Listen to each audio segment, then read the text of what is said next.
Olá pessoal, tudo bem? Eu sou Heleno Coleta e você está no Brasil de plantão. Hoje, 21 de abril, segunda-feira, feriado no Brasil. Eu estou aqui na Arena Sorocaba, tenho um filho que joga futebol. Eu trouxe ele aqui para jogar logo mais. E eu preciso gravar esse vídeo breve para falar de política. Hoje o mundo amanheceu um pouco mais entristecido ou de luto com a morte do Papa, o nosso querido Papa da Igreja Católica. E não tem como falar das igrejas, das religiões e não falar de política. Vai começar a haver um conclave onde, em termos políticos, em todo o mundo, sempre foi o fundamento mais forte da igreja é o chamado conclave, a escolha de um novo Papa. E isso reverbera por todo mundo e em todas as religiões, uma vez que, para quem é católico, eu não sou mais católico, mas eu venho de uma família católica, muito católica até. Há muita política dentro do Vaticano, há muita política dentro das religiões, e com a Igreja Católica não é diferente. Espero que, em se tratando de Brasil, o falecimento, a passagem do Papa, espero que os processos que estejam correndo em Brasília contra o inelegível, o Bozo, o macaco Tião e os seus cupinchas, espero que isso não venha interferir. Se estava havendo um grande pano de fundo, uma espetacularização do Bolsonaro aparecendo cheio de fios no corpo, o coitadismo, né? Isso é típico da direita do Brasil e do mundo, usar o coitadismo. A direita no mundo aponta os defeitos nos seus opositores, os defeitos que a própria direita e a centro-direita têm.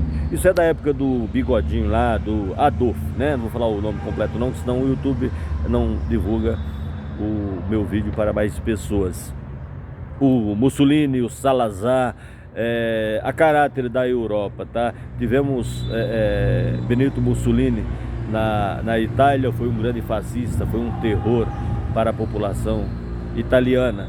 E hoje, outro dia eu estava conversando com um português amigo meu, e ele falando que tem alguns portugueses que moram aqui no Brasil que são de direita, mas quando você toca no Salazar de Portugal, eles ficam sem graça, porque Salazar foi um lixo para a história de Portugal, como o Bolsonaro irá entrar para o lixo da história do Brasil, como um mau presidente, mau caráter, ladrão, bandido, corrupto. E como se não bastasse, ele colocou seus filhos na política como profissão de fé.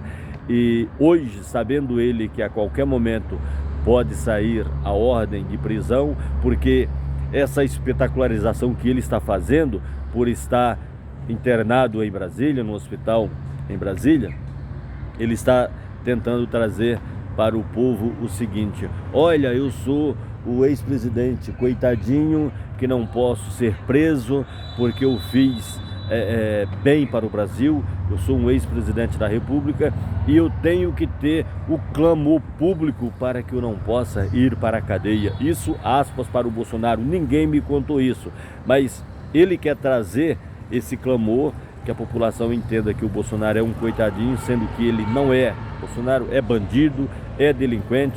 Se deixar, ele vai delinquir novamente. Ele está delinquindo neste momento porque cada aparição do Bolsonaro é uma forma que ele encontra de obstruir a justiça. Então, alô Alexandre de Moraes, alô STF, alô Dr. Paulo Gonet, alô PGR, olhos bem abertos, porque o Bolsonaro continua cometendo crime o tempo inteiro.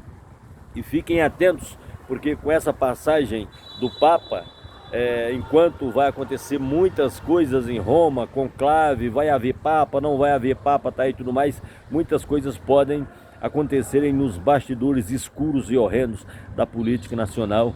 Então fica o alerta aqui com o fascismo, com o nazismo, com a direita do Brasil e do mundo, e com a centro-direita, com o pessoal da Senzala, da Casa Grande, como diria o saudoso Paulo Henrique Amorim, não se pode brincar.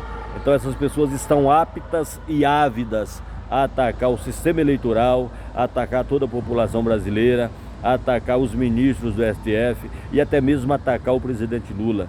Que fiquemos bem atentos a esses movimentos escabrosos que estão acontecendo no Brasil o tempo inteiro.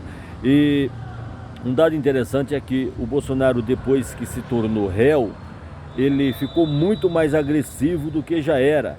Se antes ele falava de modo moderado do Alexandre de Moraes, do STF, agora ele sabe que perdeu mané, ele está atacando assim de modo descarado, ele está se vitimizando o tempo inteiro, dizendo que não cometeu nenhum tipo de crime, que está sendo perseguido, sendo que toda a vida pregressa do Bolsonaro é uma história, ou são histórias de banditismo. Bolsonaro é bandido, bandido e uma vez bandido, sempre bandido.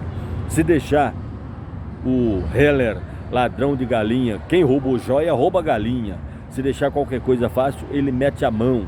Ele já roubava gasolina há anos atrás. Tem vídeos do Ciro Gomes viralizando na internet todos os dias, ele dizendo que o Bolsonaro roubava dinheiro de gasolina, da gasolina que era para colocar nos carros de quando ele era deputado federal e até mesmo de quando ele era vereador no Rio de Janeiro. Então ele tem uma história de vida muito conturbada. Bolsonaro é uma pessoa perturbada. No Exército, as pessoas já diziam que ele era um homem perturbado, uma pessoa que não aceita, que não acata ordens de ninguém. Vamos ver se quando ele estiver na Papuda ou em Bangu 8, se ele vai se comportar direitinho, porque lá a banda toca de um outro lado. O processo lá é literalmente diferente dos dias atuais, onde ele ainda tem uma certa liberdade, onde viaja para muitos lugares e ainda tem muitos seguidores do Bolsonaro. Eu só não consigo entender por que parte da população brasileira ainda apoia uma coisa ruim como o Bolsonaro.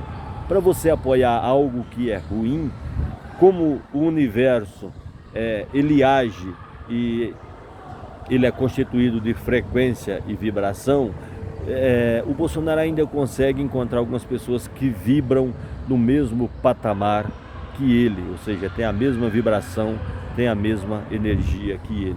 Eu não consigo entender, como terapeuta que sou, eu não consigo entender nada além disso. Ainda existem frequências ruins, danosas, tal qualmente o Bolsonaro, que ainda o apoia, ou ainda chama de mito. Para mim, o Bolsonaro sempre foi um pseudo-gigante com os pés de barro, que está para desmoronar. O império bolsonarista, ou do bolsonarismo, está ruindo a cada dia que passa. Eu espero o momento certo para ver apenas os escombros. É isso que eu espero, porque a lei precisa ser seguida à risca. A Constituição Federal, ela que é a mãe de todas as leis, normas. Não podemos esquecer nunca, jamais, que tentaram, em 8 de janeiro, tentaram rasgar a Constituição Federal, e graças ao presidente Lula, ao Flávio Dino, aos ministros do STF, mais precisamente o Alexandre de Moraes, o Xandão, marquem o Xandão aí para que esse vídeo chegue até ele. Isso não aconteceu, porque se tivesse acontecido o golpe de Estado como aconteceu em 64, nós brasileiros, quem é da imprensa, professores, médicos, jornalistas, já não estavam mais falando, estava todo mundo em um extenso e profundo toque de recolher. Eu sou Helene Coleto e você está no Brasil de plantão. Esse barulho aí do lado que eu estou na Arena Sorocaba, do lado de fora da arena, evidente. Atrás dá para você ver a minha foto lá atrás. Aqui tem umas palmeiras pequenas e o meu filho vai jogar bola daqui a pouquinho. Se inscreve no canal, curta, compartilha os nossos vídeos. Grande abraço e a gente volta. Excelente feriado para todos, menos para o Bozo, até porque o mal que o Bolsonaro fez para o povo brasileiro não pode ser esquecido nunca, jamais, ou como dizem na França, jamais.